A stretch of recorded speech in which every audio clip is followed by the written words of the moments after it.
to find yourself getting passed by multiple cars, as I mentioned earlier on. So Newhoff in a very precarious situation, but he often finds himself in these places. He doesn't qualify as well as he races.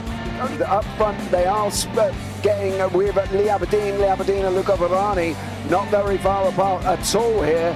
But I just want to see how Alistair Haig deals with Marcello Kessler coming around the old hairpin.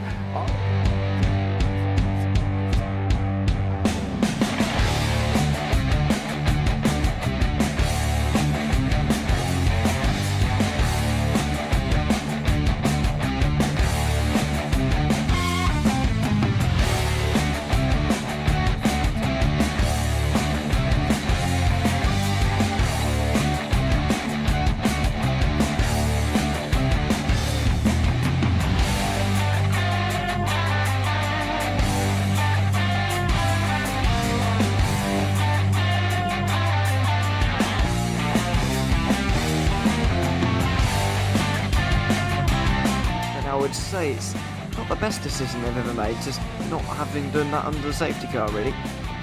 Yeah, they're taking their pit stop strategies from Ferrari lately or something. What's going on? In turn one, just too much gas on them, too much feet on the loud pedal, and unfortunately he's dropped him all the way down the order. But Philip Hammer is out in front by an 8.91 seconds.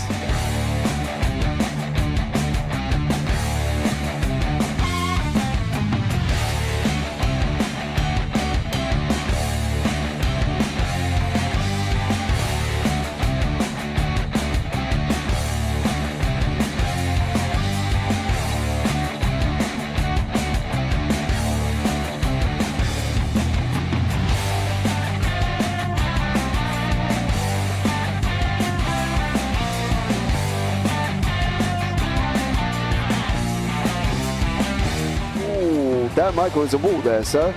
And it definitely doesn't want to be hitting that earlier on as well. Difficult, the understeer is in the dirty air through that final corner because it's such a long corner and you get dragged off into the grass very easily. He'll have the slipstream down towards the chicane. Peterson was briefly alongside, but that slipstream has saved him and kept him in third. Yeah, Varani now lost a little bit of time to Aberdeen, about half a second. Peterson is...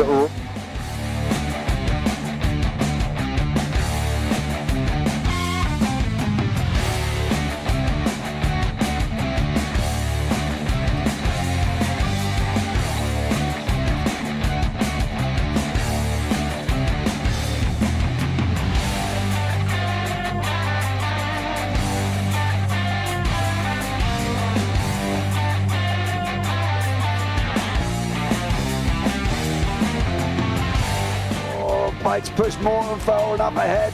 He's got out of line. Is now Pike going to have a go at Werrell? Don't push him off. He's in the championship fight. Jack Werrell chasing down Carl Jacklin. Further down, Rob Williams and Chris Barnes. Sensational run outside line now though for the heavy braking zone. Around the outside goes the Audi R8. Look how much Miller's caught back into play. Exactly. Miller's still start trouble. He's left on second and change. All of a sudden, Miller's back in play.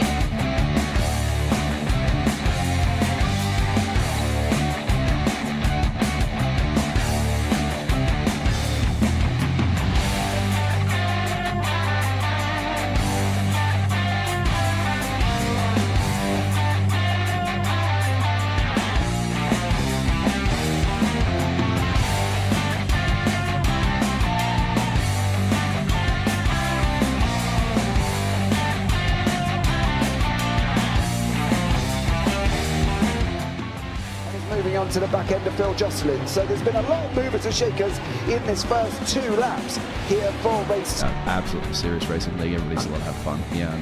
It's all about the entertainment, so I hope everybody is enjoying themselves out there in the chat. We know that Ron is been enjoying himself watching. The Burger King machine's off into the grass a little bit there as they're really bunching up now.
line down. Does he have it? Medeiros is going to get it.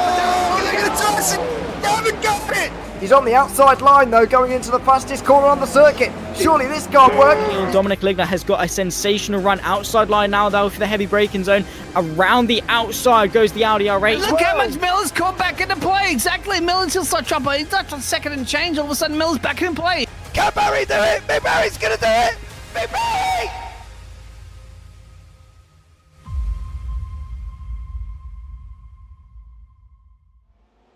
Good evening, everybody. Welcome to the LSRL GT3 live from Zandvoort. My name is Michael David. I'm going to be joined by Dean Biggles tonight, and we are excited to go ahead and get going tonight here at Circuit Zandvoort. Zandvoort has 14 corners, and it is a very challenging place to make overtakes. The first sector is very tough. Coming into the first hairpin, that's probably the best opportunity that you're going to see all day long for an overtake to happen. But we should see, as we have quite a few fast drivers here in this LSRL GT3 season, and we're going to be excited to figure out who's going to be on top of qualifying. Let's go ahead and bring in Dean. Dean, how you doing tonight? Doing fantastic. Thank you very much. Good to be back over on the Dutch coast in Zandvoort. But yeah, you can just jump over the dunes there, my friend, and have a dip in the water. Should be perfect temperatures actually today. Anyway, if you'd like to go over our championship standings for us, please, after round 4. Yeah, we got Elliot Borg sitting on top with 43 points. Peter Muller in second place with 41 points. We saw the return of Yiling Wang last week with sitting on third with 37 points. Dylan Gonez in fourth with 36 points. Joseph Carnes in fifth place with 24 points. Gabriel Burke in sixth, sitting on 23 points. Daniel Reishi in seventh place, sitting on 20 points. Ben Barnes sitting on 19 points. James Rep on 18. Dan Pereira in 10th place on 14 points, tied with Brandon Murray and Nathan Graham. Sean Atkins sitting on 12 points. Brandon Thornhill sitting on 11 points, tied with Mac Miller. Jay Smart sitting on 10 points. Josh Toothman on 10 points as well. And then Mikkel Turkin sitting on 7 points. Just below him, we have Jonathan Schwartz on 5 points. Troy Banks at 3 points. Brandon Birmingham also with 3 points. And John Silva with 1 point. So we have an interesting lineup going on here for the championship standings.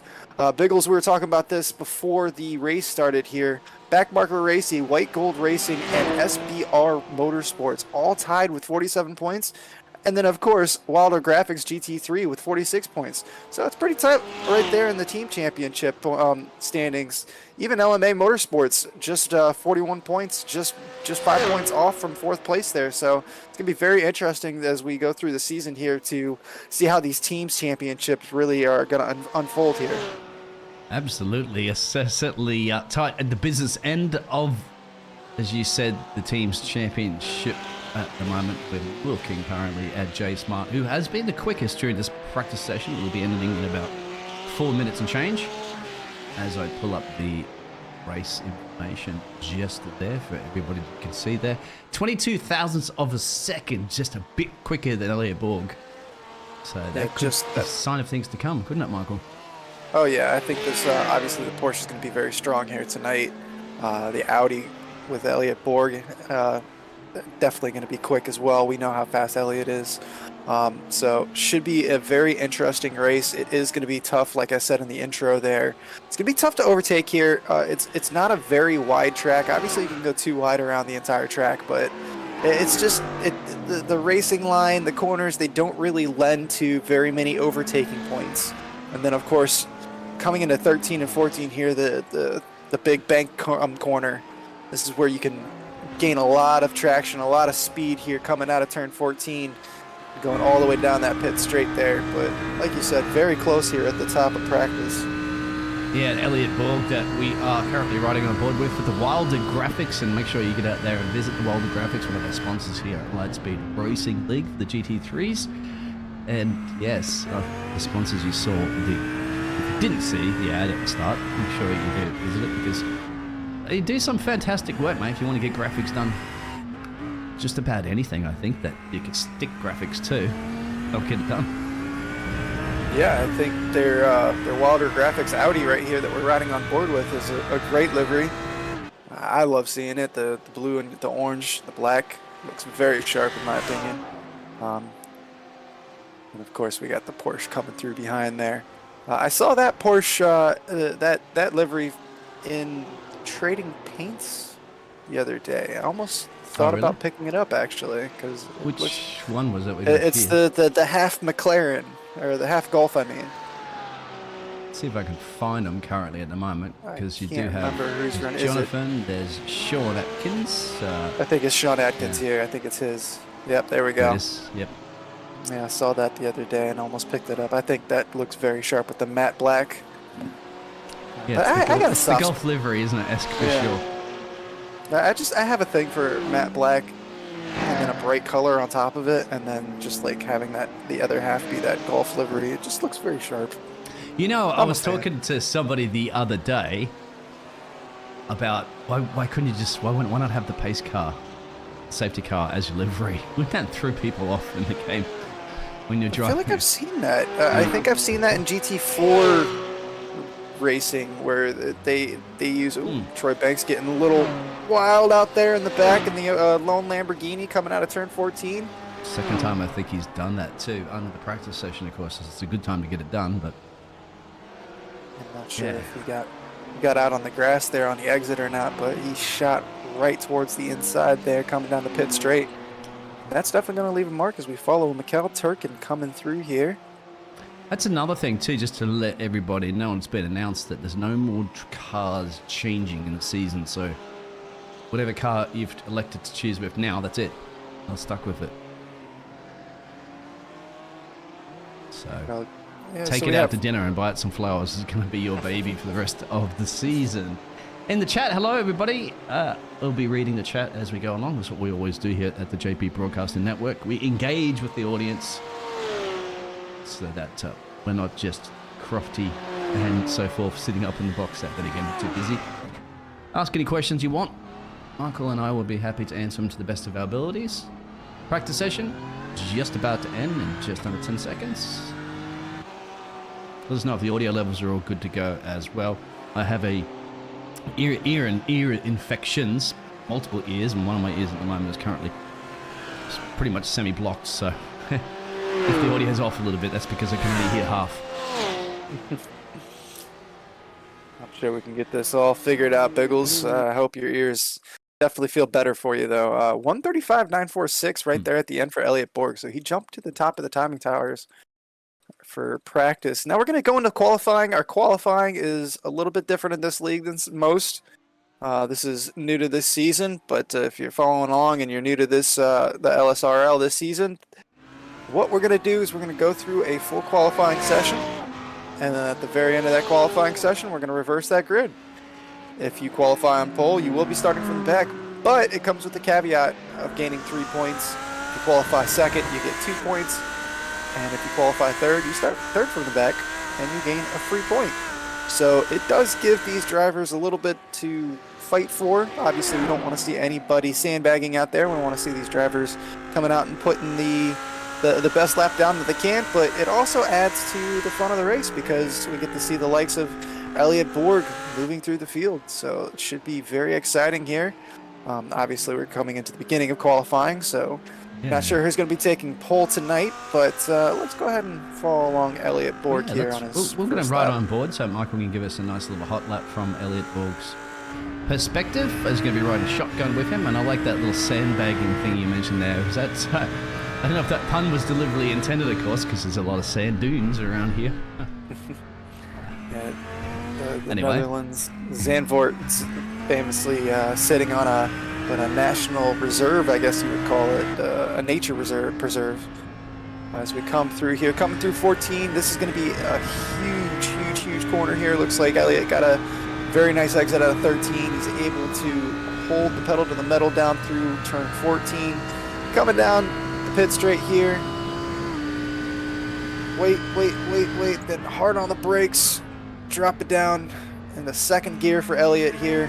Hold the inside, let the car pull out on the outside there. Then you kind of fish through here, through turns 4 and 5. Oh, I'm sorry, through turn 2. And coming into 3 here, Hugenholtz.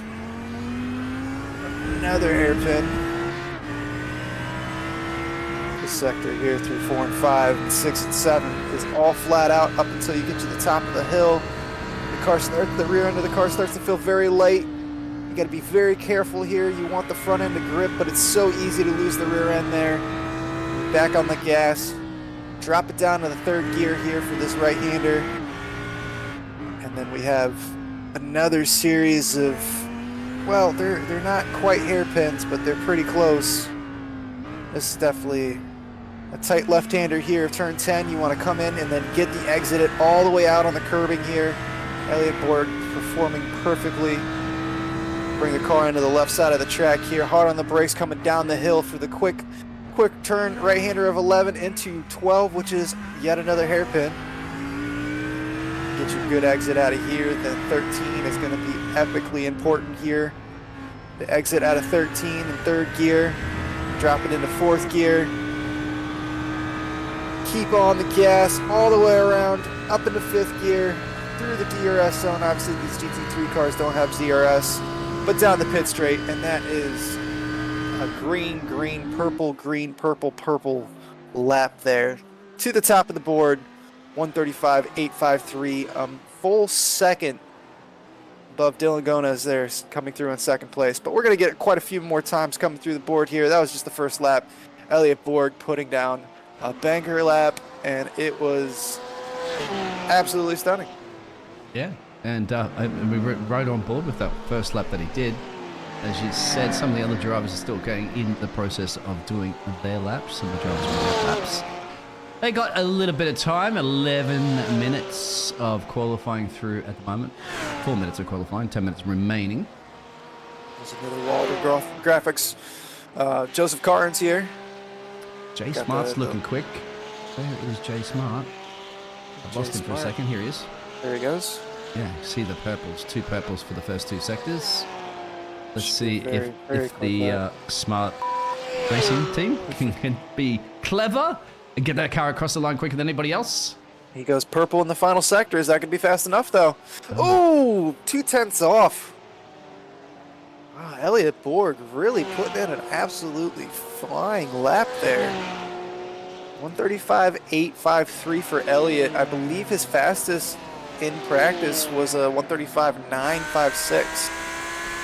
So already improving a 10th off of his practice lap. Jay Smart just 2/10 off there, so we are missing up top. Some drivers, aren't we? Like Mr. Wang, is that? Yeah, he's not here today. Elaine Wang is not here tonight. Quite a few drivers aren't here tonight. My mate is, remember, a happy 4th of July for most of the drivers that are on the grid at the moment. A Canadian of Dylan, Mikhail's in the EU, and Daniel is in Brazil. For the rest of everybody, we'll be celebrating their Independence Day tomorrow in the US, so that's probably the reason why the grid's down a little bit. Some people might be traveling and all that sort of jazz too. On holiday weekend. Oh yeah, it is definitely a party day, that's for sure. Yeah, you wouldn't want to be racing on the 5th of July when everybody's so hungover. All right, no. If you're drinkers or not. Jay Smart's looking pretty quick. Now see if he's made a little bit of a mistake. He's going to be getting a nice toe here, but influence him or not. He should be all right with this toe. Yep. He's actually just jumping out of the way there. Jay Smart does improve. Oh, just barely. And thousandths of a second. So now you wonder if Elliott Borg's going to have to just notch it up a gear and respawn, or anybody else can dethrone them, perhaps. He's on his outlap now, so we'll have to see what he's capable of doing. He just started that outlap as we see Jay Smart pulling off to the side here and jumping to the pits. Joseph Carnes following him along here. Yeah, it's got, I mean, no purples, but looking to improve perhaps a little bit. You can be surprised. You don't have to get a single purple sector to get the fastest time overall. He is slow, up. I think half a second slow on that one. Well, he improves his time, but not quite enough to move up into 2nd place. So pretty solid lap there, 136.5. But yeah, like you said, another half second off of the leaders. What about Mr. Peter? Well, no, he is 97, well, under a second. Here's Gabe Burke. Don't see too much of Gabe Burke lately this season, but we are seeing the number 13 car right now. The Green Machines, of course, represent their team. Gabe Burke's lap might be a little bit. He was being held up a little bit there. He backed off for Jay Smart, and then as he was starting his lap, Jay Smart was still kind of there. So this lap might be a little bit compromised here. Might not be the fastest lap by Gabe Burke, but Gabe Burke. Yeah, I think he had to back out at the very beginning of that lap, so Mikhail? a little bit compromised. Turkin just gets a first lap time in finally, and that will slot that Beamer into P10. What about Troy Banks? I'm just going to have a look to see whether or not Troy can improve a little bit. I don't think Daniel is probably getting that car ready for the next flying lap. Troy Banks might be doing the same. You actually see of everybody practically not setting any personal bests, which means they're just getting the tyres and everything up to temperature for perhaps one of the last final laps that they'll be doing here. Just under 6 minutes to go. James Rep for the Hillbilly Racing team, the only McLaren driver on the grid. But his first lap in, I think, maybe the first competitive lap time. So Mr. Rep, there it is. So he's shaved it down to just under a shy of 1.6, and certainly a very patriotic man at the moment. That's a car that'll be very popular with the masses on 4th of July tomorrow. Yeah, no, that is an absolutely stunning livery there. The American flag. I can't get a good look at the hood. Who's on the hood? Is that George Washington? Yeah, it's George Washington. Is it? Yeah. It's a goat, isn't it? Yeah. No, it's George Washington with glasses, and I can't tell what's up with his hair. But okay. I see that now. Yeah. All right. Well, there's a couple of drivers. Gabe Burke is going a bit quicker. I'm sure he wants to get himself within that. Maybe the 1 second club to G.A. Smart's quickest time right now.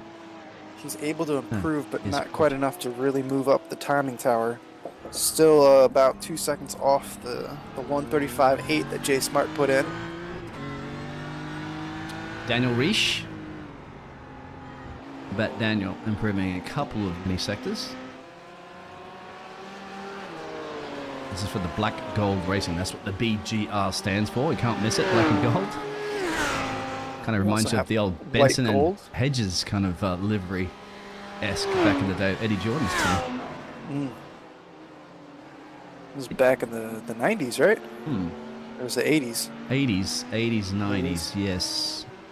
Remember, he was the first one to get old Schumacher to get to that car as well, too. Of course, Eddie Jordan reminded everybody of that every single time. He used to be hanging around the paddock. I don't see any improvements from Elliott, J Smart. You can see at the moment. So are they just burning off some more fuel to ready to put that final banking lap down with 4 minutes and change to go? I mean, yeah, that could be it. I think if you're Jay Smart or Elliott Borg, you definitely want to try one more lap just to see if you can get that. If you're Jay Smart, secure your pole position, or if you're Elliott, try to fight back for it. But I mean, they've got such a dominant distance between them and the rest of the field here.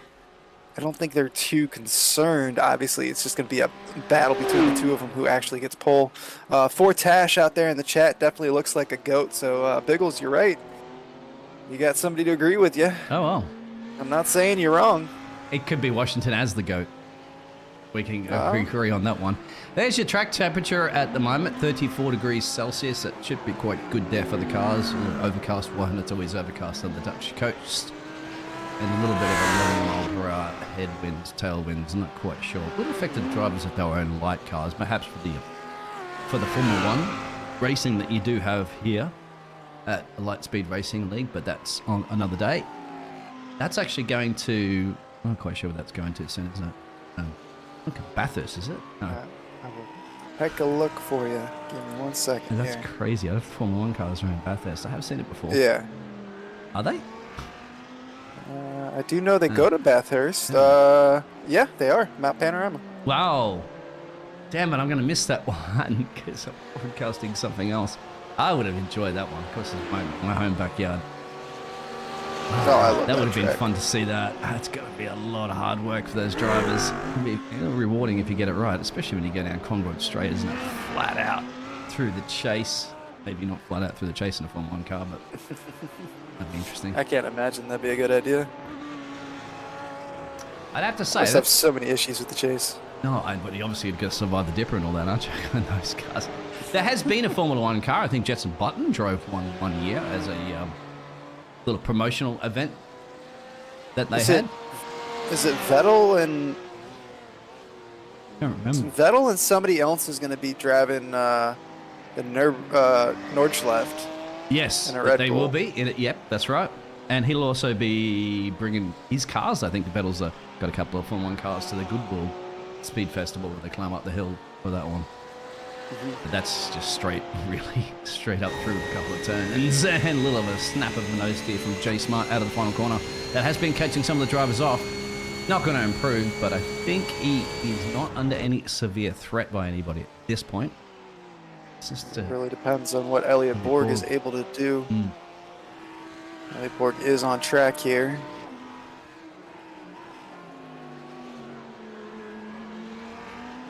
Elliot currently coming up into turn 9. the only Audi, which he'll have to remain with for the rest of the season. I don't think he has any problems with that. He just wants to have a number 1 on the top left. To him, it's stage right. Oh, lock up in that corner. He's going to validate now. Has he got time to do another one? No. He doesn't. This is going to be it. So that's going to be it unless somebody is able to top Jay Smart, which the rest of the field has been about 6/10 or better down. So I think if you're Jay Smart, you're pretty much safe now. Josh Toothman and Dylan Gonez, looks like they are making improvements on their laps, but Josh, of course, 2.4 seconds away from Jay Smart's time. Dylan Gonez is in P7, so if he can improve, he may be able to jump a couple of those drivers up. I'm pretty sure he wants to get within a second range. I'm sure he'd probably like to be within a millisecond of Jay Smart, or even quicker. However, there's realistic expectations that you're probably going to have. Jay Smart, top of the timesheets. Boom. Where'd that come from? He just wanted to confirm that he was going to be that pole sitter. 3 points going Jay Smart's way. He's going to start from the back of the field, but he picks up some freebies today by winning over the qualifying position on pole. So now, yeah, we got a warm up here going on. It's about 45 seconds left of that, 40 seconds left. But qualifying results: Jay Smart, Elliot Borg, Joseph Carnes, Randy Arms, Peter Muller, Troy Banks, Dylan Gonez, Ben Barnes, Jonathan Schwartz, Mikkel Turkin, Daniel Reich, Sean Adkins, James Rep, Gabe Berg, Josh Toothman, and Brandon Thornhill. So we are going to go in reverse order of that for our 45-minute race. So it should be extremely exciting seeing the likes of Jay Smart and Elliot Borg running up through the field here. And hopefully as cleanly as possible.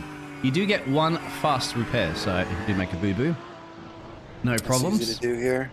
But you got the tow time, of course, to get back into pit road. That'll cost you a little bit, unless you can drive the car back in. The curbs here can be brutal. You can just grip your car and throw you into a wall. Moment's Just notice. like that, So. as the warm-up finished. So we should get ready for a race day. Race time, just as you'd mentioned there, Michael. They'll be lighting themselves Should up. be on the exciting grid. here.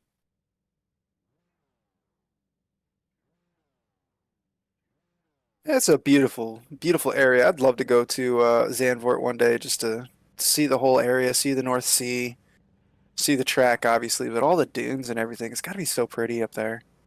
Yeah, it would be. Where are the drivers on track? I'm trying to find them. They're not on the grid. That's right, because they're not going to start on the grid, are they? They're going to start back here for a rolling start. That's the reason why I couldn't spot them. Yeah, it certainly will be, my friend. I lived in in Amsterdam for 6 months or so, I think. I never got out of downlines for Amsterdam to see the rest of the country, so. And they weren't racing at Zandvoort at the time that I was living there too. Otherwise, I would have probably definitely gone down there and had a look. Being an F1 fan, but I never did. They returned. F1 returned to Circuit Zandvoort 2021, I believe. Is that correct? Something, yeah. Think about right. Very recently. Very recently. It is interesting how they are slowly starting to return back to some of those tracks. Unfortunately, they're not going to do South Africa.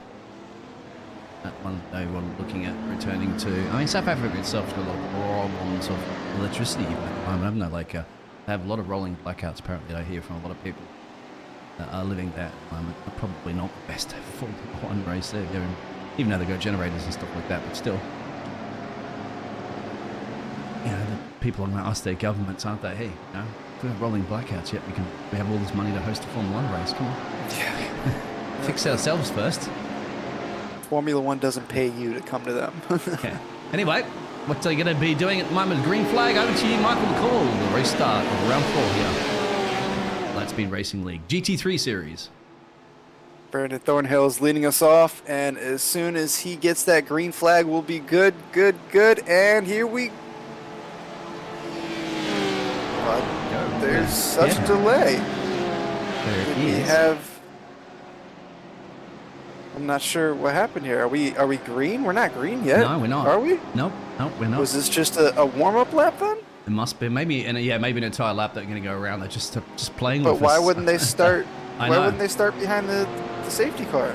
Exactly. Why would they start in the back there? That doesn't make any Mikhail's sense. gone into pit road. I think I did mention in the Discord chat. Of course, you want to be part of the Discord chat. The description's underneath there. Mikhail was asking if he could start in pit road, and he is electing to do that.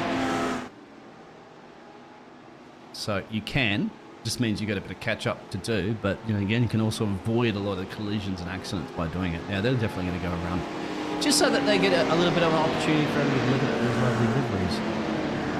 I've got no problem with the out lap or the pace lap here, but it just it seemed very strange for them to start where they started with the pace car up, because I thought the pace car was on the track, wasn't it? Over near the... It was near the pit road entrance, but it wasn't. Oh, on the track. So I thought I saw it on the track, sitting, on the pit straight.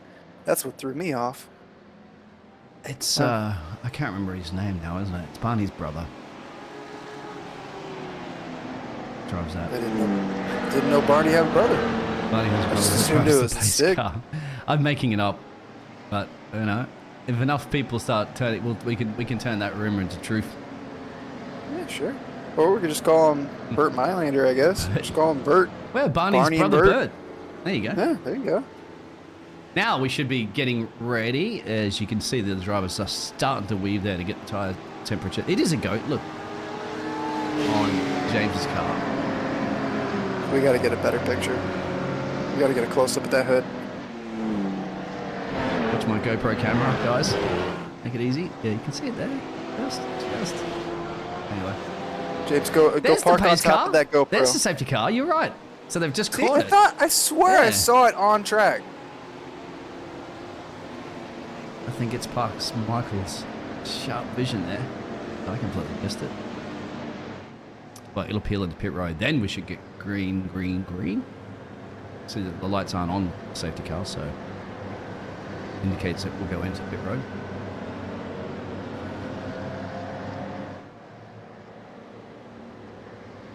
Should there. Where's the pit lane entrance coming up in a second, isn't it? Yep, it'll be peeling off right here, right about now. It turns in very last minute. There it is. Yeah. All right, Michael. Very late. Now we can get ready to go green race. Now we got a green flag from Barney, and now we have everybody taking off. We don't have the delay that we had beforehand, but we do have a bunch of cars hurtling down the pit straight, coming into turn one, the hairpin here, and they are having to back up a little bit there at the back of the pack, but up front, Brandon Thornhill getting a great start from Josh Toothman and Gabe Burke. So Brandon Thornhill in the BMW out front leading us away. That being said, we have a lot of battles going through here as we see Daniel Raishi, Sean Atkins, it looks like, or was that Ben Barnes? Yep, Daniel Raishi and Ben Barnes coming very close together. Ben Barnes getting the move done. Gabe Burke and battling here. And this is for second place between him and Josh Toothman. Yeah. And that is going to bring James Rep into the mix as well. Josh Toothman is on the inside there. Gabe Burke taking the position from the outside. He does it on the long way around. Does he have the front end grip here? He loses the back end a little bit, and that's going to bring Josh Toothman into the play again. But I think he's a little too far back unless he's able to do a little bit of an over-under. But neither of these cars is getting the traction that they truly want on cold tires in lap 1 here. Further back, more battles going, as you can see on your screen currently at the moment as you do that reverse grid. So everybody's kind of just chopping and changing their way through their field, trying to slice their way through the field as much as they possibly can. Yeah, we definitely see Elliot Borg moving up in the 10th place there, already moving up the field. Jay Smart, our pole sitter, up 3 positions, but only up to 13th place. Elliot Borg up 5 positions into the top 10 already. So Elliot Borg having a great race so far as we see that battle between the 2 Porsches heading into turn 1 here. Gabe Burke and Josh Toothman are just going at it tooth and nail here. Too wide coming through turn 2. Yeah, Toothman going for it 2 for now. There's your first putt of the evening. It was Stephen. We say that all the time. Look just further in the background. You got the American flag, Mr. James Rep, of course, for the Hillbilly Racing Team trying to do something. This is allowing Brendan, isn't it, to kind of have that more of a breathing space because, while this battle is plural, are continuing behind him. Joseph Kahns, unfortunately, looks like he's gone off track somewhere, unfortunately, there for Joseph. Mikhail starting in the pit road is currently plump last, as to be expected. Almost a lap down too, so I'm not quite sure starting the pit road with that extra lap that they did was a good idea or not. Jay Smart now making his way up through the field after his qualifying performance. But I'm going to do it around fight on his hands here with Peter Muller. This is what happened to Joseph Kahns, just real quick. Now, Joseph was running. Oh, we've had a big accident too. We're going to go back to this live pictures in a second there. That's not the big accident we're going to look for. That's the final corner. That's the one that's been catching people off. But Gabe Burke has crashed, and there's maybe contact between a couple of drivers here because Josh Toothman has been involved as well. Is this it here? Ooh. Yeah, there's a push. Comes to shove, and then everybody has to navigate around. What's happened to Josh Toothman? I think, yeah, he was just the one that was like in the contact, wasn't it, between them? There, just. I think he just either Gabe broke early or Josh missed his braking point, and there was a Porsche right in front of him. But that's quite a bit of front end damage on that Porsche that's going to be hurting the downforce. Yeah, I think he might have had another moment too, as well. Too unfortunately for Josh, because second time around here is this after that original accident and maybe that damage. Yeah, look. Oof, final corner victim again. The beauty of it, but is the pit lane's right there. So, but you do have to spin it around. He did go into the pit. He does. I think he heads to pit road. No, I don't think he's going to pit road. Ends up staying out. Anyway. Well, I don't understand that. If he's got all that damage and he's right at the pit, why would you go around again? Yeah, I know. It's true. Right but doesn't here with Troy Banks. Troy's the only Lamborghini in the field this season. As you said earlier, this is the last night that they could change their car for the season. So everybody that is on track here tonight is driving what they are going to drive for the rest of the season here.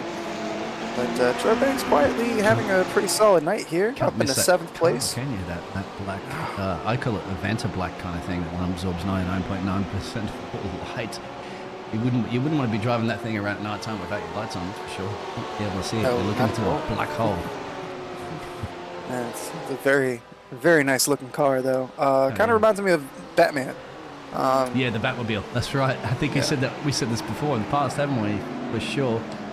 James Rep just set the fastest lap, trying to keep Brandon downhill and getting it down, actually, because remember, Brandon had that gap of over a second or so, and you can see now, and that top 9 cars are all within a second. You only have to go back to Mr. Daniel Reish in P9. The P10 has his little DRS train underneath him, and in fact, that's not going to be lasting very long, because it looks like Jay Smart's going to try to bring it to him here. going to have an opportunity here. He's going to be blinking. You don't want to see that, but he's going to have an opportunity, and he had to back out a little bit. But do want to point out Elliot Borg up into 6th place as Brandon Thornhill is dropping down the timing tower. Did Brandon have an off? Oh, stay out of the cut. Black That and was close. gold racing machine. We'll actually have a look at what happened actually specifically, get a second. But we'll just see, because I just saw it for now. James Rep has come around as well. Oh no, there's James Rep right there that you said. This track is very, very tricky. You kind of, as you said, don't you? You get the power down, you kind of climbing over the hill down. The car feels really light on the rear end, loosey-goosey, and doesn't have any traction at that Lots point. of elevation change here on this track. You're coming up over a blind hill, and then all of a sudden you're coming into a strong braking point. J Smart's really blinking. That's a lot. That's going to be very, very frustrating, as you mentioned, to the other drivers as well. See, it's going to be just unfortunate. Maybe sometimes that's just me, my connection to him, but usually it is. Let's have a look. So what happened to Brandon's off-track excursion? This is just too deep and back out. That's a hard impact into the fence. I'll have to use one of those fast repairs. And this is what happens to James Rep as well too. So unfortunately, James just celebrating the 4th of July a little bit too early there, James. It just got a little too hot on the rears there, and had to wait for the entire field to go around. Yeah, exactly. And thankfully it does. But it's painful to hear the zoom, zoom, zoom, zoom, zoom by, because every single one of them you know is a position you're trying to make back later. Back to live pitches. Exactly. Ben Barnes still leading the race from Sean Atkins in P2. And there's Jonathan Squartz. Short, swell three-way battle, because you got Elliot Borg. Up 11 positions, up into 4th place there. Elliot Borg just absolutely flying through the field tonight. Ben Barnes, we haven't talked about him much yet. He's up on the top of the field. Up 8 places, though. Great start here for Ben Barnes. So awesome racing here for quite a few drivers. Peter Muller up 6 spots in the 6th position. Troy Banks having a pretty solid. We were talking about him momentarily ago, up into 5th place, up 6 spots. So your top 10 is pretty much all drivers that have gained quite a few positions.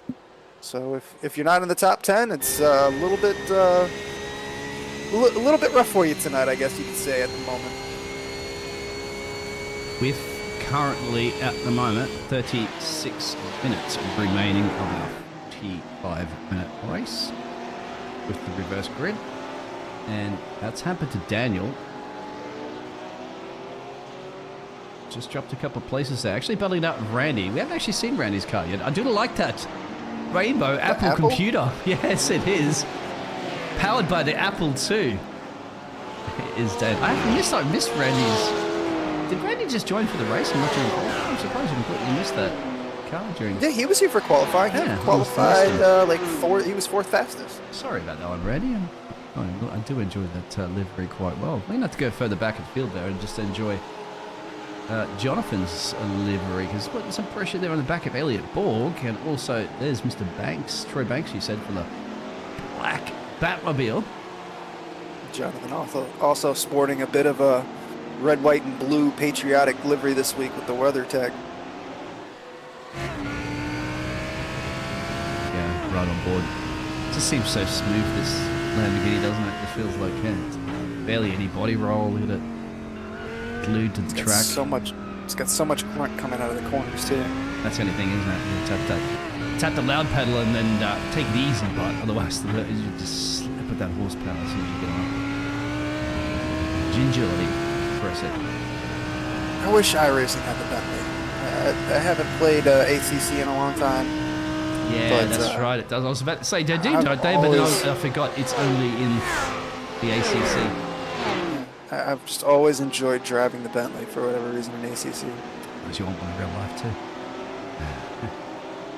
Nice car. I don't have any of these cars, of course. I don't think anybody would deny having any of these cars.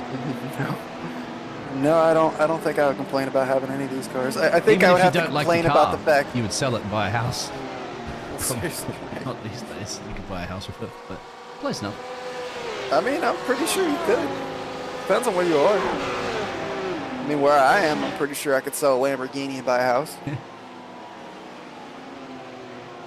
So Peter Moller, and further back, I think maybe, I don't know. See, Troy Banks has got to be the one looking at sizing up Jonathan here. He's getting a little impatient, doesn't he? But this is the thing. As you said, I think he's going to have the straight line speed right in that Lambo. But it doesn't necessarily have the cornering speed. Porsches are just so good in the corners. Especially here, this track. Oh, he got real loose, though. That's going to open up the door wide open for Troy Banks. Yeah, it's a drag, isn't it? And then it's just going to be up to Troy to hit the brake pedal. But there's the Porsche coming back in. Troy had to hit a little bit. It's heavier car, too, isn't it? So you're going to have to slam the brakes a little earlier to make it stop. I believe it's a heavier car, if I'm not mistaken. All the weight's in the rear end there. Whereas the Porsche's more evenly distributed. The Porsche, all the weight in the Porsche is in the rear end. Yeah, because it's rear motor. The motor sits in the trunk, behind the, not even like mid-engine. It's rear engine. So they're still going for it. There's a little bit of contact. That's okay. These GT3s can take a little bit of that punishment, but as I mean, you can just see it's creeping in, isn't it? Troy Banks now. He needs to find a way because he knows. Look at that. Look at some of my mirrors. I got Peter. I got Dylan. I got Jay Smart. I got Randy. I've got all these drivers, and if he doesn't do something about this soon, Elliot Borg's just all the way up the road. Elliot Borg did make an overtake just before, so I will go back and show that real quick while there's no action here. And that was for the lead of the race, and that was just a good exit there from Elliot Borg. Gets the power down there and says, well, the Graphix 63, P1. No, this is P2. He's still... Oh, yep, sorry, he's P2. still got Ben Barnes out ahead of him. Barnes is still in the lead. Yep, there we go. Thank you very much for that, Michael, once again. Nothing gets past Mikey. Whoa, Whoa, Troy Banks! Troy. And he's had to tow back to pit road immediately. So let's have a look what happened to Troy. We kind of knew that there was a bit of frustration creeping in here. Now there's contact, or just too much in the loud pedal at the exit of the corner, as you said. So much horsepower. There it is. He did. Oh, it was at the entrance of the corner. Yeah, that's interesting. So just locked up a brake, maybe. Yeah, he locked up. Ah, that's unfortunate. Yeah, because that's that frustration creeping in as a driver, isn't it? Like, he wanted to get past, and you got to feel for drivers because it was good, entertaining racing, and we wanted to see more and more and more of that. Let's go back to the live pitches. I think we're not actually on live pitches. We should be now. We got Fortash in the chat out there. I hear iRacing really suffers from loss of traction on the back end, and it's impossible to catch it. Yeah, it's... I wouldn't say it's impossible to catch, but iRacing is definitely very, very touchy when it comes to the rear end. That's for sure, especially in these Porsches. The 992, I think, is worlds better than the 991 that we had previous, but this new 992, I think, it's a lot easier to drive in my opinion. But at the same time, it's still a Porsche. It's still very easy to lose the rear end, and with iRacing, it's very touchy. Like I said, I haven't been able to play ACC in a long time. My computer is just not good enough to run anymore. So that is interesting to know. As a race driver, I have no idea, so I can't tell you anything. I just hear the feedback and relay the feedback I heard from other drivers. Obviously, in iRacing and GT3s, the choice of cars has naturally been majority of these Porsches, majority of the BMWs are late. Last season we had a majority of Ferraris, so it does change. It does change exactly. Quite a bit here. I think a lot of people just really excited the 992's the new toy. Oh, Dylan and Jay Smart. That was a bit of a send and a half there by Jay Smart. I'm not sure what he was thinking. Maybe he thought the door was open, but that door was always going to be shutting there. What happens when the door's open, as James would say, you get burgled. If you leave it open. Yeah, I don't think that door was open now. I think Jay Smart got a little excited there and missed his breaking point, to be completely honest with you. Troy, unfortunately, has had a little bit of a moment. He's running in plump last, and this is that's what we saw before. My apologies. Going back to that same one from Troy because he's in pit road. Got those repairs out. Let's continue with this battle. And there's Elliot Borg, and I think Elliot Borg's about to take that P1. I don't think Ben Barnes is going to put too much of a fight up, but then again, Elliot. But keep it out of the wall. That was a big hit. It's a huge hit for Ben. Oh, he got out on the grass at the top of the hill. That's the worst place you can touch the grass. Yeah, he did put up a fight, actually. I didn't think he didn't want to give that P1 up, but look at that. There it is. Just, He did everything he could to keep it out of Elliott, and it just, oh! Was that Sean Adkins that just got right by him, too? Let's have a look to see if we can get it from a better camera angle. Here it is at quarter speed, of course, so we'll just have a look. Ah, oh, damn, these camera angles are horrible. Adkins coming up right behind him here. Yeah. Look how close this is. There. Oof. Lucky. That's why he towed it, because he just realized there's no point. I'm going to sit here for 30 seconds at least to try to get back on track without having to destroy somebody else's race. So Zandvoort claims another victim. I don't think anybody at this point is immune of this track, isn't it? Of mistakes that can easily be made. Ellie Broad now into the lead, 14 positions gained.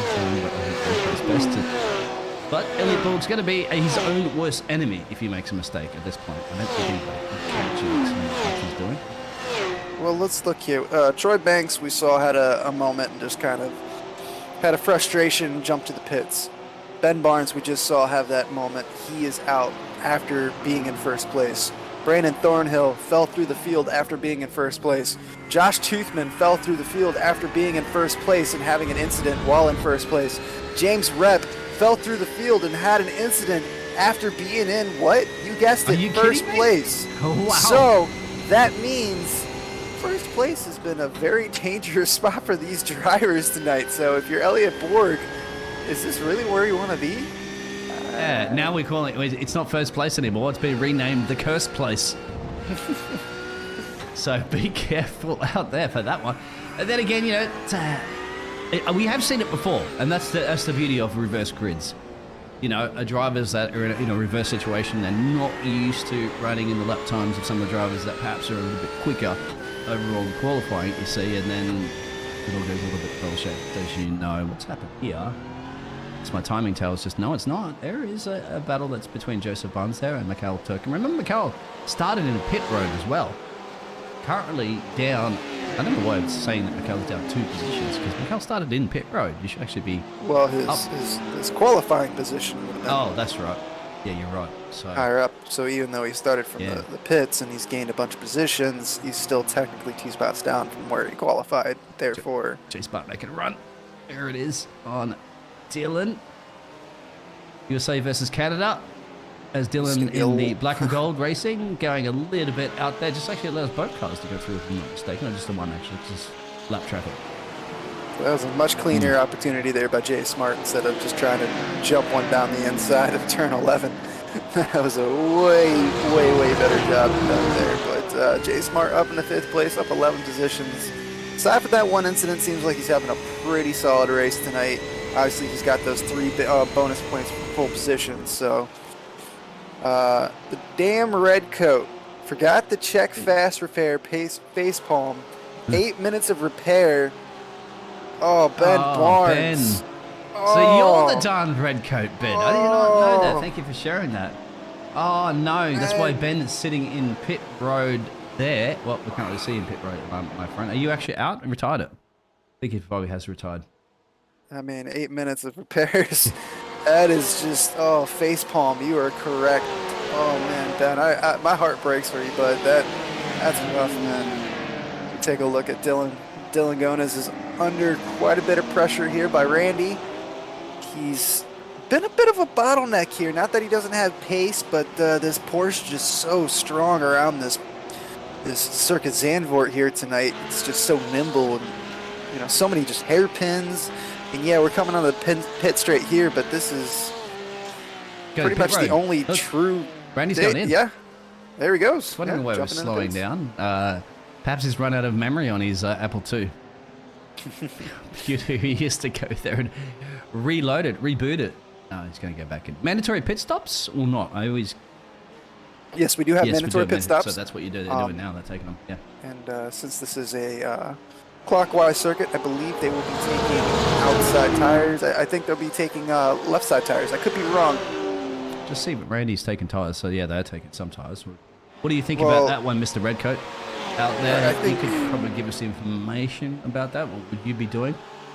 who was it last week that was in the chat telling us that it's free to take 2 tires while you fill up on gas, so you might as well take them. Okay, that's right. It was too. So, wasn't it? Yeah. You're right. Was it Jay Smart that was in the chat? I can't remember who was in the chat with us last week. I apologize, whoever it was. But yeah, this week I believe they're probably going to be taking left side tires if they take tires. I don't really know what the deg here is going to be like. I did not get any laps in at Zandvoort this week, unfortunately. I know, too busy working there, Michael. Yeah. 4:30 in the morning comes awful early. You should get to beat traffic. I mean, being that I'm driving all day long, no, not really. But it is what it is. Well, you get your laps in then. Whoa! My laps in. Oh, Jay Smart. Jay Smart. Able to hold on to it, but that's going to kill his speed down the straight. Yeah. That's going to bring Dylan Gonas right back into the play here. Get murdered. He's going to try to go the outside. I don't think he's going to be able to make it happen. Is he going to try the switchback, though? He's going to have inside here coming up the hill. Yep.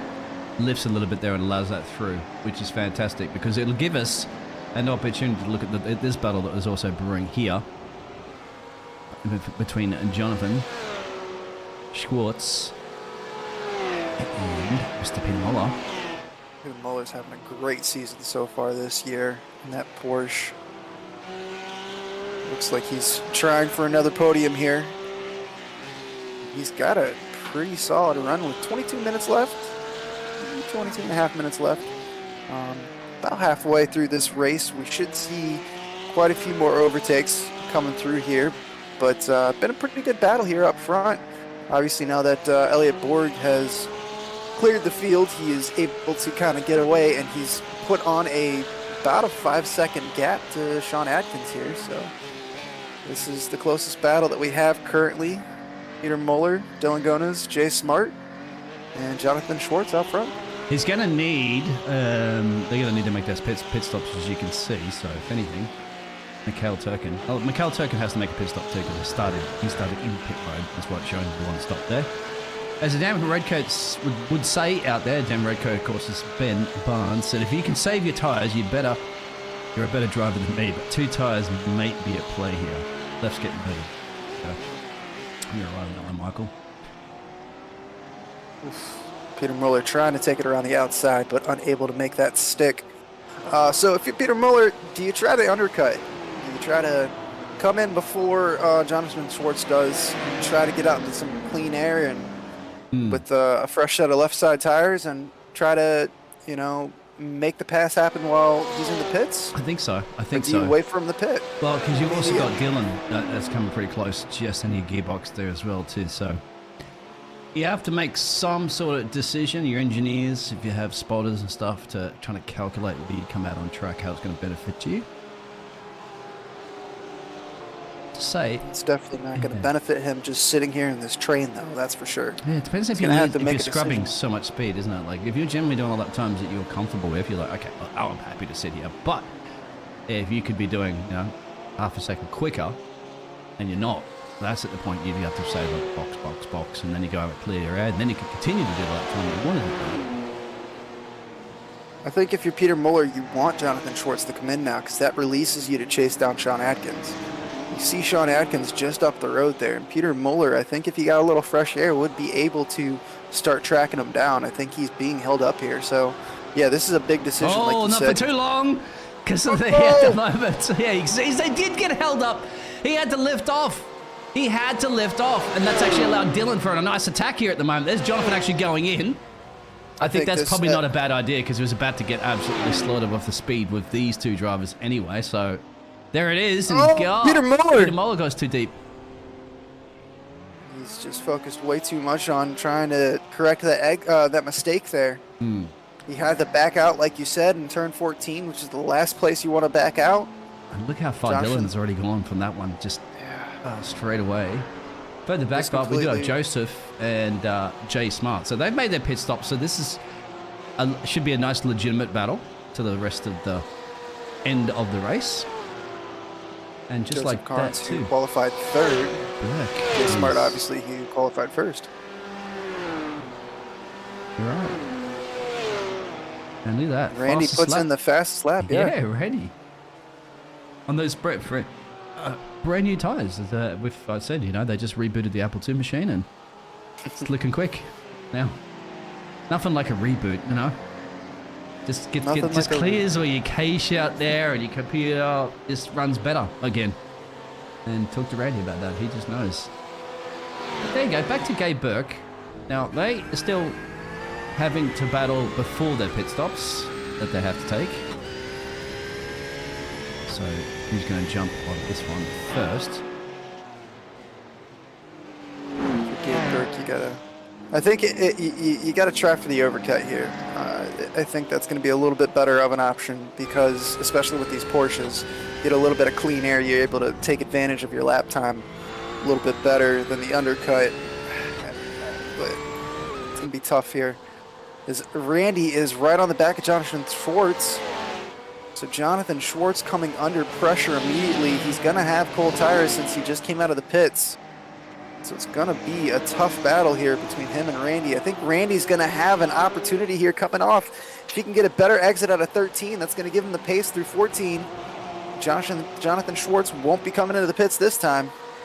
And on top of it, you can see a couple of drivers that are in the pit exit. So they are coming around the final corner now. So that should not be a problem. They won't get those overtakes done. Not at least in those drivers that just come out of the pit road, but forever they are still. For now, look at that. Jay Smartis at the fastest lap, and he's just in behind. You could see Jay in this great 3 battle for position on track at the moment. Back in P9, P10, and P11, we still have a couple of drivers at the box, but however, I don't think they're going to get a jump on those other drivers up the road just yet. Peter Muller and Dylan Gunnis both come in, so both of them have made their stops now. So Peter Muller was ahead of him before that incident in turn 1. He's now cut that deficit back down to about 2.2 seconds. So we should be able to see Peter Muller making gains back on Dylan Gunnis again here shortly. But it's got to be so frustrating for Peter. He had an opportunity. He got the open track in front of him and just mistake turned into a second mistake. And well, I wouldn't say that it was fair to call the lap 13-14 turn 13-14 incident a mistake. That wasn't really his fault. So we see the 2 leaders, Sean Atkins and Elliot Borg, come in. Elliot Borg is going to be off and away, so Mikkel Turkin is your technical leader, but he still needs to make a pit stop. I know you pointed this out earlier. He does have 1 stop on the board, but that is just because he started from the pits. He will still need to make a pit stop. Absolutely. These drivers are going to be zooming on by. So there is Dylan going up into P4 now. And I think Peter Muller as well should be able to, because where are these other drivers? Are they the pit road exit? No, there's obviously James Rep and Daniel are in pit road here. So they're going to drop those places. And then after that, it should all start to really sort itself out so that we know who's going to be where, what, and how. Apart from, of course, Mikkel Turkin that still needs to make a pit stop. And Gabe Burke, as you can see currently. Everybody else has made their mandatory pit stop. So it's a sprint, 15-minute sprint at this point to the end of the race. So, technically speaking, your current podium positions are going to be Elliot Borg, Sean Atkins, and Dylan Gunnis. Peter Muller, we were talking about before that incident, was trying to get around Schwartz. Still made the move on Schwartz through the pit cycle, although obviously he lost position there to Dylan Gunnis. So this is going to be really important for Peter to find a way to catch back up to Dylan and get around him, because I mean, that's his 3rd place right there. It's right there for the taking. I don't think anybody's going to touch Elliot Borg. Sean Adkins is a little bit up the road. He is touchable, but I think if you're Peter Muller right now, you just got to keep your head down and aim for that 3rd place and see where it goes. Absolutely, Jay Smart every once in a while. Still got a little bit of blink of death moment. That's why the cameras go crazy. And there's just Jay Smart going a little bit off the track there, pushing it like crazy. We'll compromise a little bit of speed to Randy there now. As Burke is in the pit road, they're going to be all zooming by Burke right there. So Burke's going to hear those cars scream by. He'll also lose out to Thornhill. And I think even Daniel, because is he exiting now? Yes, he is. Yeah, However, as Brandon Fortash just points out that Toothman just lost another 30 seconds. Did we see an incident from Josh Toothman? Negative. Nothing came up on the report, but something just come up the report right here, right now, and that's Randy. No, Randy! Oh, Randy! Coming into turn 3 there. Oof. Hugenholtz, that is a tough turn to slam the wall on the outside there. There's a lot of banking on that. It's a lot of camber in that turn. It's going to have to go back to toe to pit road. Now, probably not that far of a toe to pit road there, but done such a great job, as you said there, from Randy. Well, that's a full lap almost. Oh, yeah. It's only in turn 3 there. So that means that Jay Smart's going to have a little bit more free air to now try to bring it to... Jonathan's been holding off quite well, you'd have to say, isn't it? The 58 machine. Because Jonathan's had all that pressure down from Randy. A little bit of pressure, of course. From Peter. And Jay. And Peter's up the road. So there is Mikhail going in for the pit stop that, he started it in pit road. And now, going to make up a lot of time. I have to say, Mikhail will... be not too bad. I'm going to zoom on by here in a minute. I think even Jay Smart will get on too. Yeah, they will. Look. Should be coming through about 9th place, it looks like. Yeah, should not even exiting the pit road there just now.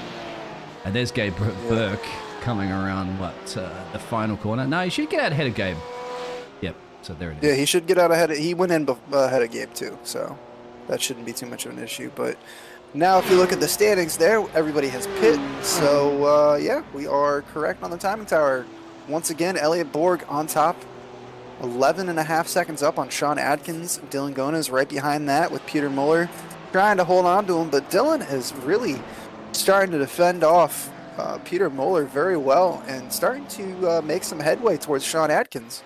This is not where Josh lost it before, because this was after, but there's Josh has lost some time there now. So something's gone a little bit wrong with Josh, and Josh essentially now is almost plumped the last. Randy's still in the pit road getting those repairs done. Now, Randy's been in there for a couple of minutes, so I presume Randy's not using any fast repairs or doesn't have any left. Shouldn't. Or I maybe forgot. Unfortunate, like we have seen before in the past, a little button to press. Hey, don't forget, Bob, because it just happened the other day. I think in the IndyCar series, like the real life IndyCar series, where one of the drivers didn't quite get the button entering into pit road there to get the car stopped there and got a drive-through penalty for it. So it happens to everybody, even the best drivers in the world. He didn't get his pit limiter? Yeah. That was the driver, Colton. Colton Herta? Yeah, he was leading. The one that was supposed to be the American in Formula One? Yeah, Colton. Yeah, exactly. He unfortunately couldn't slow the car down, and pit road entrance got a violation, of course, and compromising chance of a race. Spoiler alert if you haven't seen it in Ohio. IndyCar.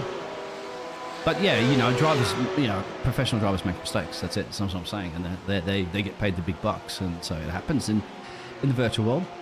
And you're allowed to get away with it more in the virtual world, of course, because unless you get paid a couple of $1 million a year, you don't have to worry about the damages either.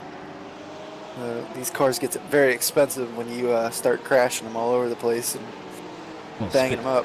Speaking of crashes, unfortunately, it looks like Randy's had another adventure into the fence, and the fence has not agreed. This is straight coming out of pit road too from Randy, so this has got to be very, very frustrating, I'd imagine. The last thing you want to do, isn't it? Unless Randy's just pulled off here at the moment, elected. No, it's just allowing all the cars to go through. That may be just what that's counted as. Just so it's slow. Just seeing them going slow, yeah. All right, we don't want to miss the action back here because here's Jay Smart. Trying to get up in the top 5. Jay Smart is all over the back of Jonathan Schwartzman. This move has been boiling over for quite a few laps now.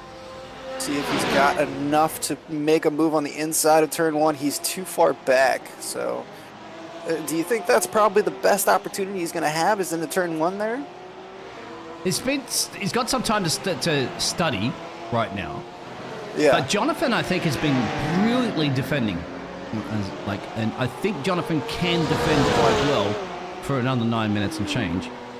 So I think this track lends very well to defensive jabbing. yes, It's very hard to make an overtake here. Like you said, J Smart's gonna have to really just focus here and see where the mistakes are gonna be made. But I don't know. I think turn 1. Now that everybody's more on an even playing field, we have a little bit of a field spread. I think turn 1 is the best opportunity that he's going to have. So he's got to get a great exit out of 13 and 14. Yeah, maybe that's one out for the chat as well too, because we do know that Ben Barnes and Troy Banks are out of this race. Looks like Randy's actually retired the car now, and actually Randy might have come back out on track.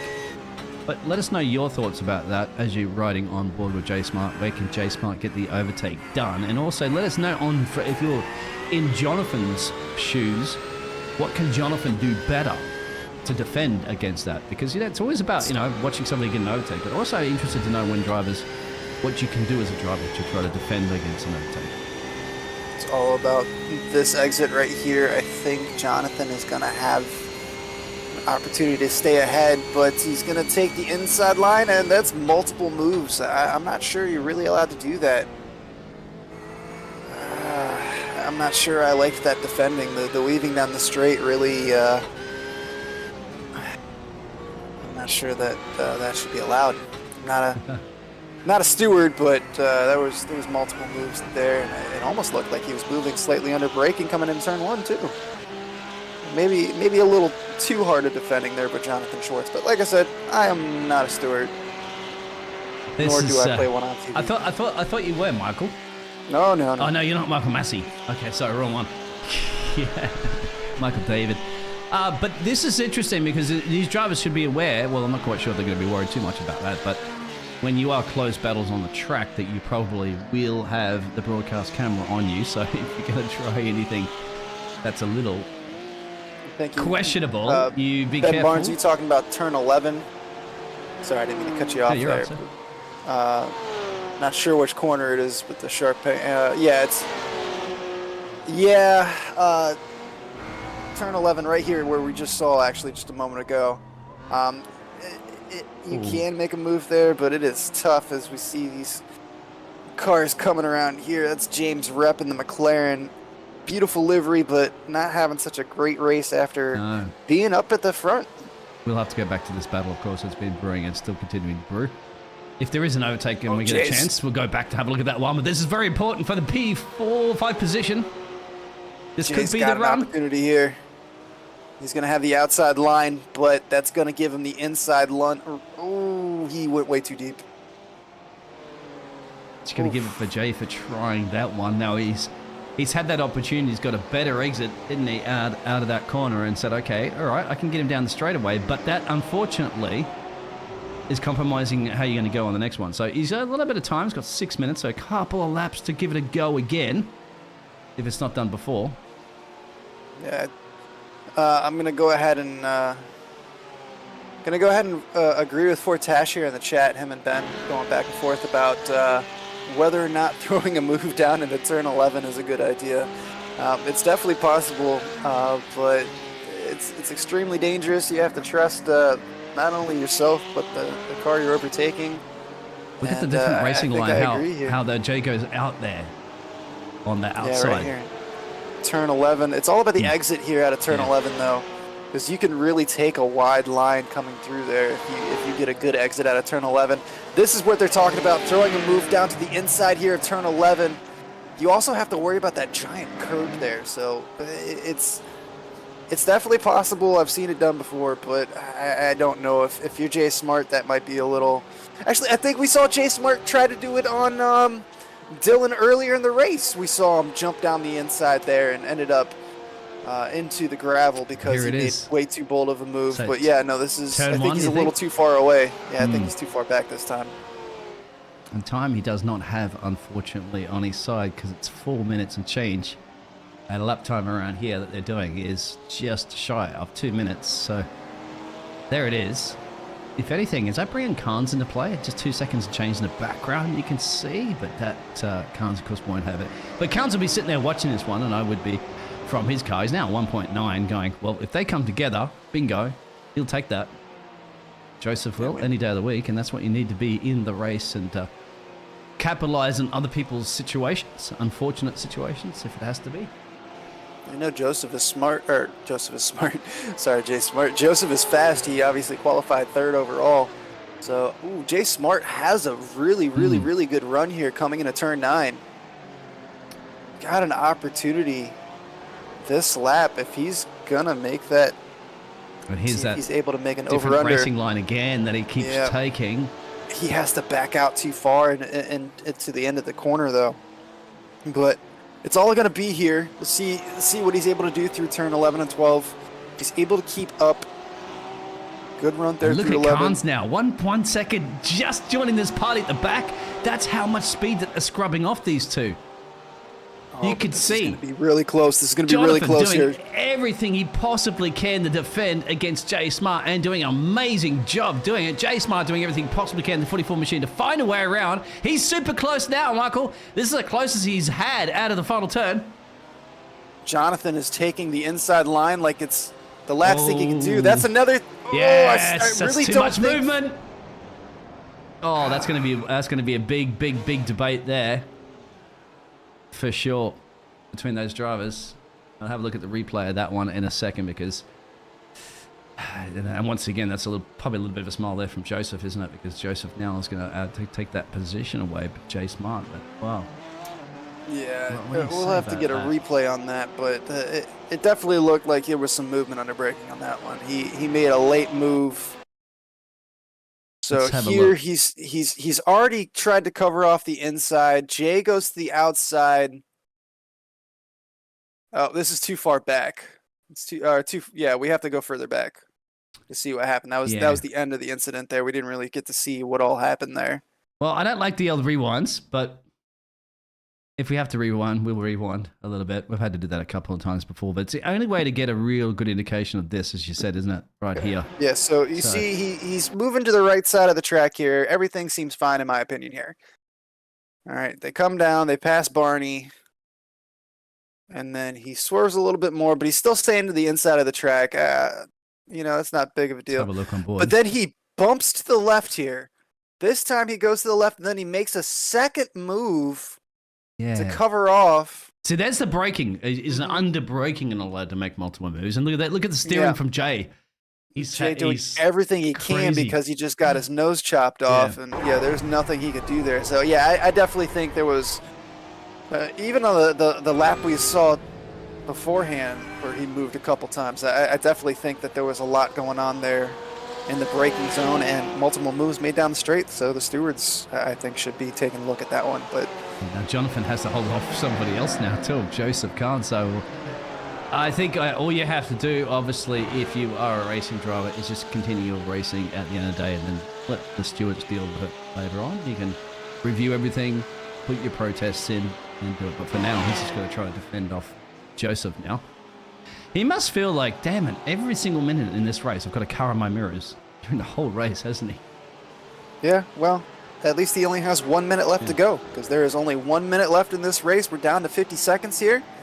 Gonna take a look here. I think Elliot Borg should get another lap in, so we should be 1 lap away. I believe you are allowed 1 move. Ben, I think you're right. Yeah, 1 change of direction in that situation, but I think that the change of direction had already happened earlier down the straight. But we see Elliot Borg coming down that same straight here under absolutely no pressure at all. 13 seconds up the field from Sean Adkins.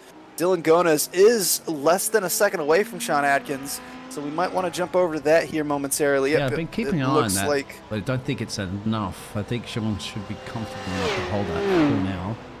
This is the final lap, though. The white flag is out. I am a little surprised that Peter Muller didn't make any more headway. He had that mistake coming into turn 1 before his pit stop and was never truly able to recover from that moment. But Dylan Gona is right there on the back of Sean Adkins. I think he's going to be a little too far back, though. I think it's too far back. You'd have to set a bold and brave dive there, and that could completely throw his podium position away by doing it too. Yeah, he's too far back to even do something a little crazy. So What about Joseph? Yeah, I There's think another opportunity here. We'll keep an eye on that track map soon, where the race leaders will be making their way. You can see the number 1 dot there. We'll be switching over to second. And any possible opportunity right now from Joseph Carnes will have to be here. Or the final exit turn maybe, but we'll have to go back to that in just a minute because it's going to be very, very spicy between them. There is a possibility he can get it. He's got to throw everything he can at it, but then again, you got to give it to Jonathan, because Jonathan has just been consistently over and over again saying, mate, I've been dealing with this for 20 odd laps. It's not a problem. But Michael, not a problem for this man, is it?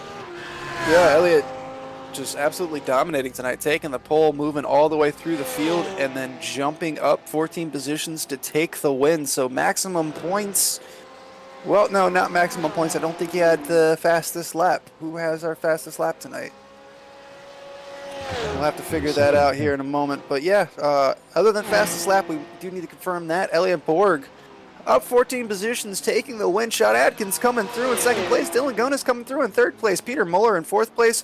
Jonathan Schwartz, the defensive machine, all night long, having cars just unable to move past the rolling roadblock there. Jonathan Schwartz, what a race in fifth place, holding off Joseph Cards. Mikkel Turkin coming through in seventh place, started from the pit lane. Jason Martin in eighth place. Obviously, he's going to be a little bit upset there towards the end of the race having that incident, but we'll have to let the stewards take a look at that one and see what all happened there. Ben Burke coming through in 9th place, Daniel Rishi in 10th place, James Rapp in 11th place, Brandon Thornhill in 12th place, Josh Toothman in 13th place, Randy, Ben Barnes, and Troy Banks all finishing out tonight. Ben Barnes, Randy Arms, both in the chat.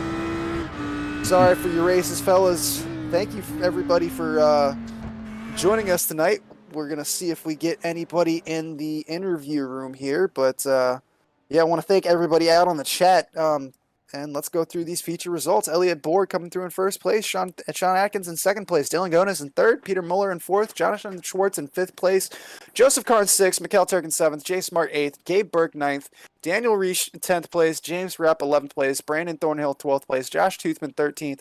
Randy Arms in 14th. Ben Barnes in 15th. And Troy Banks rounding out your field in 16th place. And yeah, so it's been a very entertaining night here at Zandvoort. I love Zandvoort. It is one of my favorite tracks to drive, but it's not one of the most entertaining tracks when it comes to overtakes, but we still saw quite a few at the beginning of this race. It has been an exciting race tonight, and it looks like we have Elliott Borg sitting there waiting for an interview. So let's go ahead and bring in Elliott Borg. The photo opportunity too, as the cars are parking up there, the top three, which is fantastic to get a perfect, nice shot. I'm going to bring in Dylan Gonis first, actually. We have all three of them in the waiting room. So, Dylan, coming through in third place. Congratulations, sir. How was your race tonight at Zandvoort? It was surprisingly good. It was surprisingly good. It looked like you were definitely catching on to the back of Sean Atkins there when you and Peter Muller, I believe it was the lap before you guys went in for your pit stops. Looked like you guys were battling pretty hard there into turn one, and then Peter had an off there into turn one, which gave you, ipso facto, third place. Walk us through that battle right before your pit stops there. Yeah, well, I finally had a good run coming out of the last corner there, or he made a mistake anyway. Chucked it on the inside.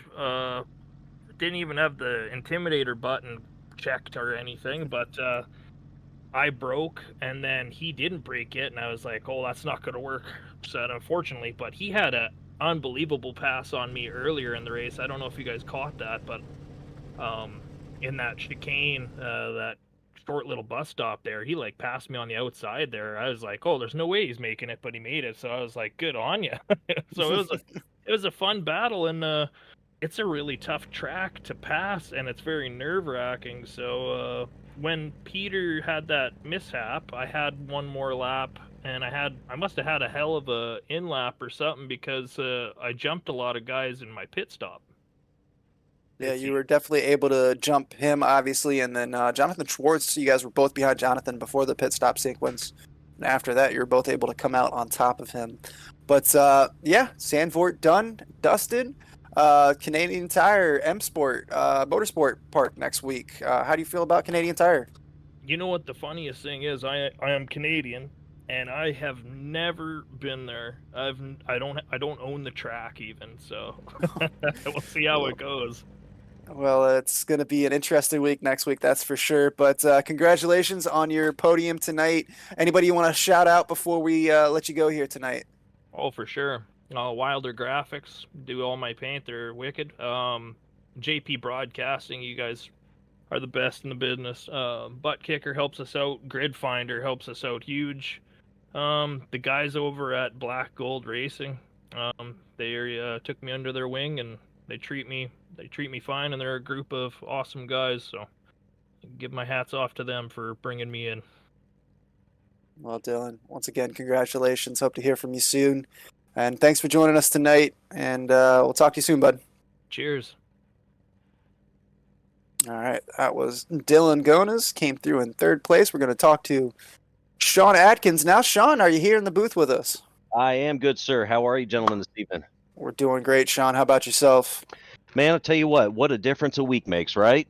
Oh, yeah, that's for sure. Tell us about your evening here. Second place, definitely a solid finish there. Walk us through your race.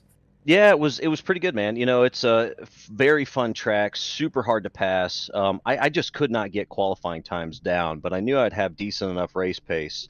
But there at the beginning, you know, we were just kind of managing, kind of getting settled in. I saw Elliott, you know, get real close, you know, within the first however many laps it was, and I kind of decided, all right, we don't need to waste time with this. All that's going to do is let the guys behind us catch up. And I knew I might keep him, you know, behind me for a lap or two, but he was going to get around. He just had massive pace. So yeah, just kind of looked at the race, kind of just tried to manage where we were at, and came home with a good finish. Real excited. Yeah. It's definitely a solid finish for you up there. Probably a very smart move to let Elliott just kind of go around in his own race because, like you said, you were able to keep everybody kind of back behind you there towards the end. So definitely a smart call on your choice, or on smart decision on your end there. But we are going to Canadian Tire next week. How do you feel about Canadian Tire? Love it. Great place to race, man. Very, very similar. A lot of high-speed corners. Gonna be some trickery around it, but yeah, definitely very much a fun track. One of my favorites for sure. Awesome. Well, anybody that you want to shout out before we let you go? I just want to give a shout out to the league, just in general, and the admins, and there you guys do a phenomenal job, even when I do something silly like last week. But and my buddy Dill, of course, my wife, my kids, they're always supportive. But yeah, just great night, guys. Great night. Well, Sean, congratulations, and we'll see you next week, bud. All right, sounds good, fellas. Everybody, that was Sean Atkins coming through in second place. So let's go ahead and talk to our race winner here tonight, Elliott Borg, coming through in first place. Elliott, congratulations. Tell us how your evening went. Thanks, guys. Yeah, that was a crap ton of fun. This track is insanely hard to pass on, so it was just wait for the moment and take advantage. So luckily those moments presented themselves pretty quickly to get through and kind of build a gap to the guys that were behind me. And just kind of manage from there. Yeah, you had an absolutely flying qualifying lap there right at the end to take the pole position away. So yeah, like you said, it's really tough to pass here, but you managed to do it 15 times? So yeah, something like that. Yeah, how did the beginning of the race start out for you? 14. Oh, sorry, I didn't. So I think Jay out-qualified me, but oh, okay, yeah, you were in second place. My fault. All good. It was. I mean, honestly, it was look for an opportunity, because if you were to drive the line, and even if it was slow, there were just some places where you had to look for the opportunity for another guy to make a mistake in order to make it work. And luckily, there were some guys that were a little tentative around some smoke that got me probably 3 or 4 positions in a lap. That really helped me put some cars between me. Jay, Peter, Dylan, all those guys, which I really needed and was advantageous in the long run. So, you know, just making sure to be patient, but also vigilant to look for next gap. Yeah, well, Elliott, you definitely put on a dominant display here tonight, and want to thank you for joining us. Is there anybody that you want to shout out before we let you go here tonight, Elliott? Yeah, big shout out to the admins, especially James Rep, Ben Barnes, even though I got to take a look at it, the contact between Ben and I. Not exactly sure what happened. But big shout out to those guys, and then also to the guys that show up week in and week out. It's good to race with you. It's good to get familiar, kind of see how everybody drives, and also the NASCAR guys, Schwartzman and Arms, that come over and kind of put it to us as guys that only turn left. They sure do know how to turn right. Yeah, Jonathan Schwartzman was putting on a clinic as far as defensive driving goes tonight. That's for sure. But Elliot, want to thank you once again for joining us. Congratulations on your victory. Very, very, very well earned. And thanks for joining us tonight. Good luck next week at Canadian Tire. Thanks, guys. Thanks for being here. We'll see you next week. Everybody, that was Elliot Borg, your race winner. So, for Dean Biggles, I guess that's going to do it for the night here. Live from Zandvoort. Yeah. Really appreciate everybody joining us. Biggles, did you want to say goodnight to everybody? Yeah, good night, everybody. Make sure you stay safe, and we're going to be looking forward to much more racing action at the Lightspeed Racing League with the F1 coming up this week, of course. Then we return with more GT3 action, as well as if you want to just hang out with the lads and also get a part of the Wilder Graphix scene and ask those questions out there, jump into the Discord. The information's in there. If you want to sign up for the league, of course, and the other special events that they do, or just hang out and ask Elliot Borg, why are you so quick? Things like that. I'm sure they'll be happy to answer those questions. That's it from me. Yeah, Michael, wrap it up and let's go fly back. Well, I do got to say, LSRL tonight was actually my last race with you guys, unfortunately. I do have to finish up, but it's been a blast with you guys commentating on this league. You guys are all great, and much love and appreciation for you guys all. So this is going to be my final sign-off here for the LSRL tonight. But you'll still be doing the F1. I'm going to miss it too. Right, aren't you? No, I won't be doing the F1 either. Yeah. No. Because Michael, unfortunately, it's 5 o'clock in the morning or something like that. You have to work, isn't it? That's going to be the big problem. Yeah, I've been trying, but it's a little too late of a night for me. But I do appreciate the opportunity to work with you guys. I love this league here, and good luck to everybody. Thanks for having me here, and you guys have a good night, and good luck.